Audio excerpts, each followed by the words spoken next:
What you are about to hear is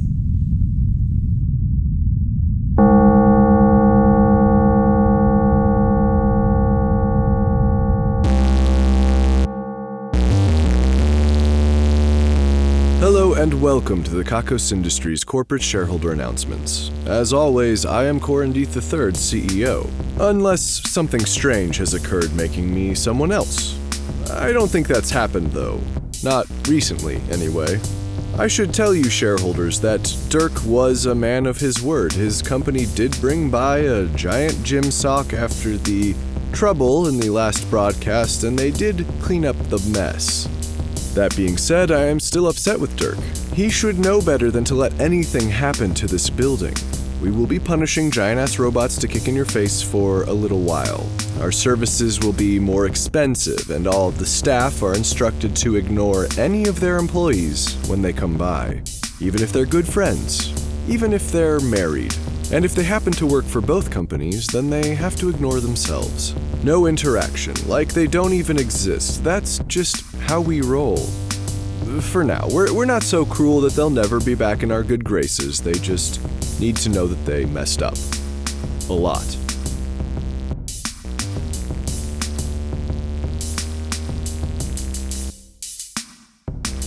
You are receiving this broadcast via one of those plastic thingies that you wave over your head and the wind passing over the opening makes a noise. We don't really have a better name for it than that, apparently. That's not the special technology here, really. In fact, this is one of the least expensive radios we have ever used. The special technology is the way we're modulating the atmosphere around you to turn that waving device into the perfect conduit to bring you these announcements. The trouble is that you will have to keep swinging that plastic tube over your head for the rest of the announcements. The announcements might take a little while, so please pace yourselves. If there are any other shareholders around you, then you may take turns spinning the tube. If you're by yourself, then best of luck. If you are not a shareholder, then the shareholder near you spinning the tube is now instructed to bludgeon you to death with the tube. Run far away. You can beat them, but you are not allowed to hear these announcements. Get them, shareholders. I believe in you.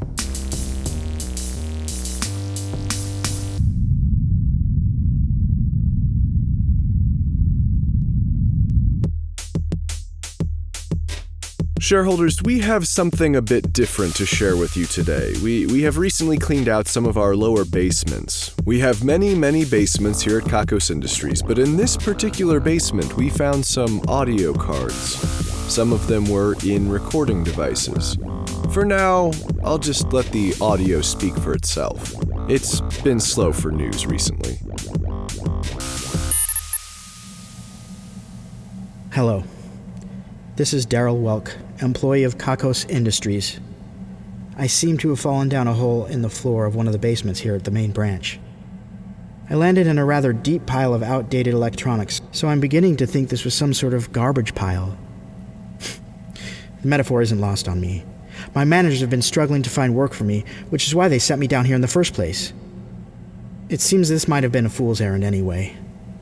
Of course, I can't even remember what I was sent down here for. That was 6 weeks ago, I think. There's no daylight down here. I've been largely surviving off of discarded boxes of some sort of diet food that the company developed I don't know how long ago. There isn't much light down here. There's really only what comes down from the hole in the basement that must be 40 feet above me. That's one of my skills, converting imperial measurements to metric. One of the skills they never had a use for. Anyway, the recording light on this device is more illuminating than the crack above. I picked it up today because I'm beginning to run out of hope that I'll ever be rescued. Every day this seems less and less like an accident and more like an intentional circumstance. Why hasn't anybody come to look for me? They know exactly where they sent me, even if I can't remember. We have been unable to find a record of Daryl Welk being an employee here at Kakos Industries. That doesn't mean that he wasn't an employee, we just can't find the record of his employment. We also didn't find him in the basement. Nor did we find much in the way of outdated electronics. We have some more audio from Daryl, but first I have some other announcements.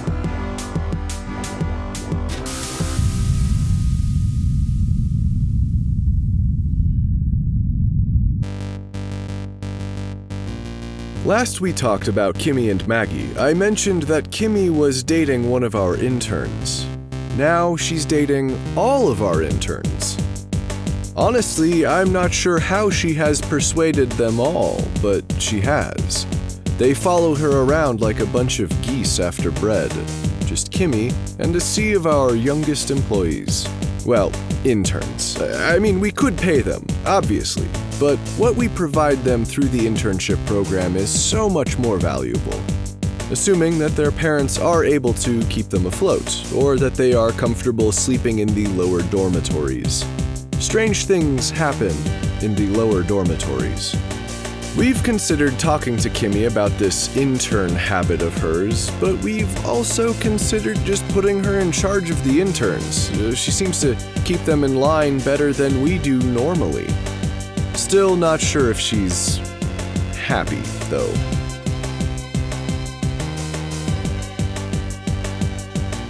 Here's the next card from Daryl. The batteries on that other device died. Seems like a lot of the stuff down here has been here for ages. I haven't been able to find a flashlight. Maybe they don't become outdated in the same way that the pile of Betamax players over there has. I think my sense of touch and my sense of hearing have improved during my stay down here with limited light. I've had nightmares that I'm becoming some sort of mole person. It doesn't help that I'm not alone down here. I hear breathing and scratching, scampering, screeching. I don't know what they are, but there has to be at least 6 of them. They approach me when they're feeling brave. I feel the warmth of their breath on my face sometimes. It's enough to wake me up, and then they bolt away, scattering old electronics in their wake. Is that what's in store for me? Is there something down here that turns discarded employees into mole men? Is it the diet food? I have to constantly eat it just to stay conscious. Does the effect add up? When will the transformation be complete? I think I hear them in the distance. I may try to find their nest. Maybe there's better food there. And maybe I will learn to live among them. It's been what I assume to be 6 weeks since I recorded last. I began to live among the mole men. I was still unable to ever once feel them. Alive, that is. They seemed to be afraid of my hands. I slept on the edge of their nesting area so as not to cause any problems. They got used to me. They offered me food, though it was more boxes of this Kakos Industries diet food. I did not notice in that time myself transforming into a mole creature. I had even resolved myself to the idea. I'm rubbing my arms now, and I don't notice any additional hair. If anything, I've lost weight. I'm beginning to understand what a horror this diet food is. It's not such a problem right now, though. You see, I've eaten some mole men. They were already dead. I didn't kill them, I just found them that way. I went to explore, and when I returned, they were already gone. I mean, they were here, but they were dead. They're large, maybe 8 feet long. They have large noses and small eyes. Thick, wiry hair, rodent feet, large wounds. I can't be certain, but I believe the wounds were caused by tools, blades or spears or something. I have no such tools. I used my hands and teeth to separate the flesh from the bone and consume it. They don't need it anymore. They're dead. They're dead. They're dead. They're dead. Oh, evil. What have I done?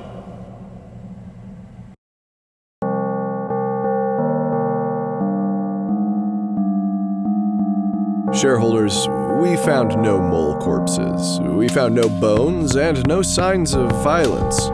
Of course, we have no idea when any of this happened. Perhaps someone went down to this level of the basement just to clean up the gore and leave all the clutter. That doesn't make a whole lot of sense to me, but we do weird shit all the time. The diet food, that sounds like us, for sure.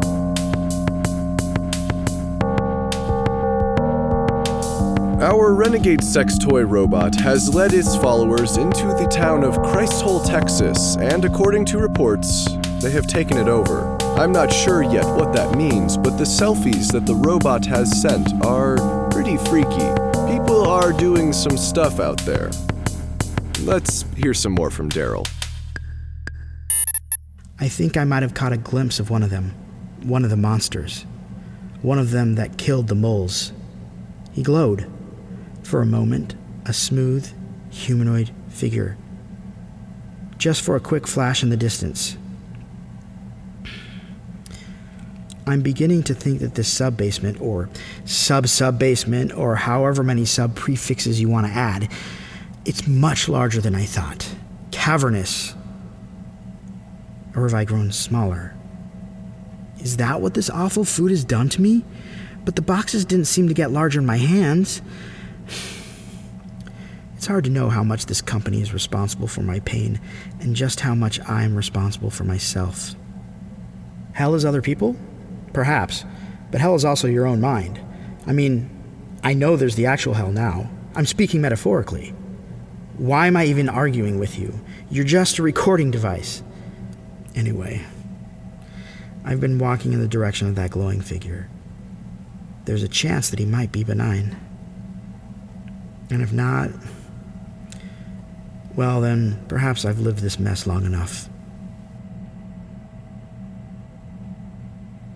I want to live! I want to live! I want to live! Oh, evil! What a fool I was. I found the monster.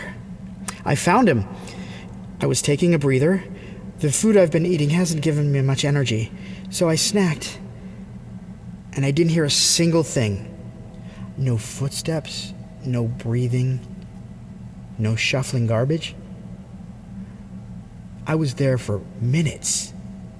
And then out of nowhere, this figure glows brightly. So brightly.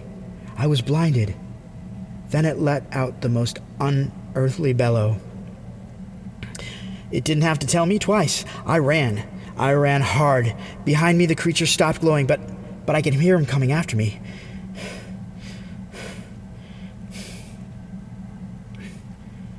I think I may have lost him now. The trouble is, I appear to have lost any sign of the crack in the ceiling. There's no light except for the glow of the electronics in this device. I could have run into anything. I could have impaled myself. I could have knocked myself out after hitting a wall. I could have run off a cliff, assuming there was any cliff to run off of. I don't know if I can continue this anymore. But I don't want to stop. Curse this foolish survival instinct.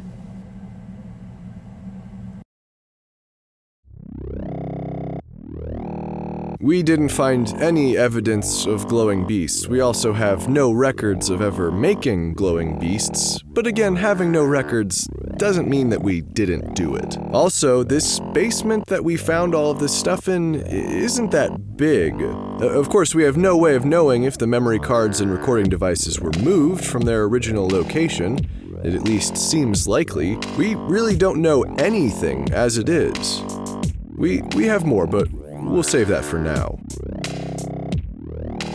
They say that evil is warm, but cold, soft, but hard, and gooey throughout. This is things we're taking credit for now. This week we're taking credit for really big hats, really thin ties, and all the love you're not getting. If you happen to disagree with anything we've taken credit for, then prepare to let that negative emotion run your life into the ground. It looks like a dot has won this week's Ruin a Life drawing. It's a dot, not like a period, a little higher up on the line on the piece of paper. Fine. The dot has selected a dash as its nemesis. Are these people with strange names, or are they actually text characters? I guess I don't really care. We spun the wheel of misery. It spun and finally landed on mostly deleted. From this day forward, the dash will be mostly deleted. This includes past records, future events, and present states of being. The dash will be less known than before. The dash's history will be murkier. The dash's actions will be less likely to be recorded. And the dash itself will be slightly smaller. Or something. We're really diving into the conceptual life-ruining here. For good measure, the dot will be added into past and future events, for better or worse. Congratulations on the win, and best of luck.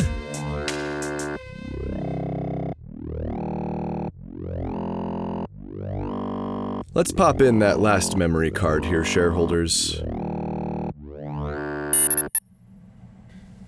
It's been a week since I've seen the light from anything but this device and those glowing things. It's things now. More than one. The one I saw before wasn't even the biggest one. I'm getting weak. I've exhausted the remaining food supplies I've had, and now I can't seem to find anything.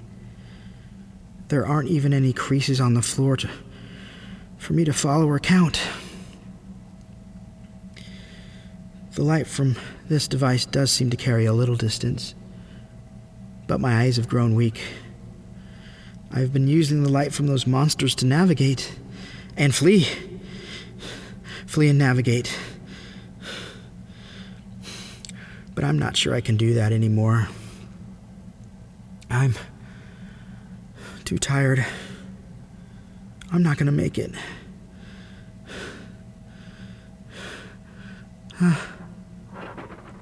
Here he comes. Slowly. Methodically.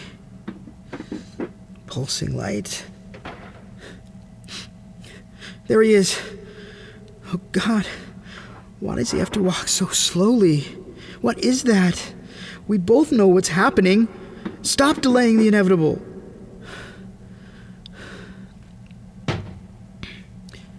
You've been good to me, nameless recording device. I'll save you from hearing the nasty bits. Well, that took a turn. The stop button isn't working.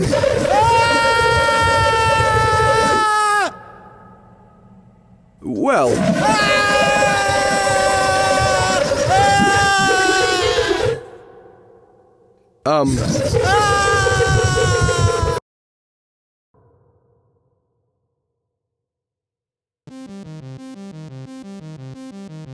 That brings us to the end of the broadcast, shareholders. Recycle your plastic tube thing responsibly. The numbers are next. 11, 11, 11, 13, 15, 11, 11, 11, 13, 15, 11, 4, 11, 6.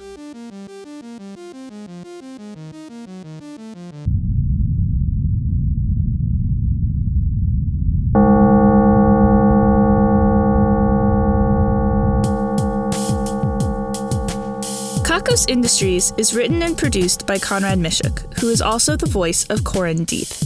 The music is also composed by Conrad Mishuk.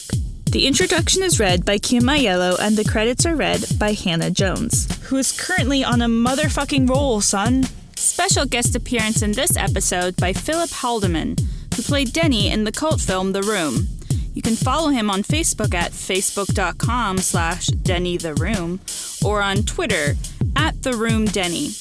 He has created a comic book based on his experiences acting in The Room, which you can find at philiphaldeman.com. He also hosts a podcast called On the Grid, featuring interviews with newsmakers in Phoenix, Arizona. Check out kakosindustries.com for more episodes. There's also transcriptions if you'd rather read the Kakos Industries announcements. That's KAKOSINDUSTRIES.com. Please check out store.kakosindustries.com for merchandise and special offers. Questions, comments, or a strong desire to collaborate? Drop us a line at inquiries@kakosindustries.com. If you like Kakos Industries, be sure to rate and review us on your favorite podcasting service. And connect with us on Facebook, facebook.com/Kakos Industries, Tumblr, kakosindustries.tumblr.com, and Twitter @Kakos Industries. Special thanks to Patreon patrons Ian Kroll, Dan Shumway, Patrick Green, Renee Stein, Courtney Campbell, and Elizabeth Craig. Our Patreon patrons are the best. If you want a thank you in the credits or other great rewards that help to keep this show running, please head to kakosindustries.com/Patreon. That's Patreon, Patreon. If you're feeling down after this broadcast, have you considered what it would be like to live on Venus?